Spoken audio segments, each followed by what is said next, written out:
ఈ వీడియోలో మనం గతంలో పూర్తి అయిన పనులను ఇంగ్లీష్లో ఎలా చెప్పాలి అనే దాని గురించి నేర్చుకుందాము. గతంలో పూర్తి అయిన పనులను ఫాస్ట్ యాక్షన్స్ అని అంటారు.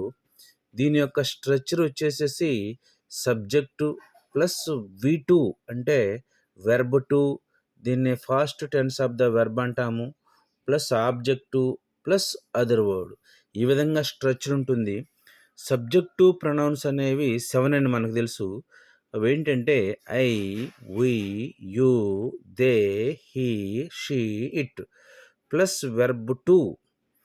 V2 form of the verb form ఎలా ఉంటుందంటే took, gave, did, drove, drank, asked. ఈ విధంగా V2 ఫామ్ ఉంటుంది. కొన్ని ఎగ్జాంపుల్స్ని మనం చేద్దాము. I went to college yesterday. నేను నిన్న కాలేజీకి వెళ్ళాను.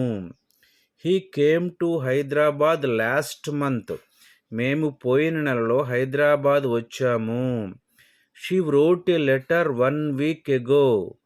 ఒక వారం క్రితం ఆమె ఒక ఉత్తరం రాసింది. It ate to meat. అది మాంసము తిన్నది. ఇక్కడ ఇట్ అనేది జంతువుని తెలియజేస్తుంది. అంటే సింహాన్ని కానీ, పులిని కానీ, పిల్లిని కానీ అట్లా దాన్ని ఒక జంతువుని తెలియజేస్తుంది అనమాట. కీవర్డ్స్ వచ్చేసేసి yesterday, last year, last month, last week, 1 month ago, 1 week ago, 1 year ఎగో.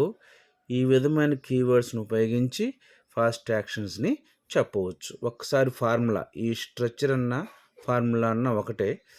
సబ్జెక్టు ప్లస్ V2 అంటే past tense plus object plus other వర్డ్గా దీని యొక్క స్ట్రక్చర్ ఉంటుంది. Thank you for watching this video.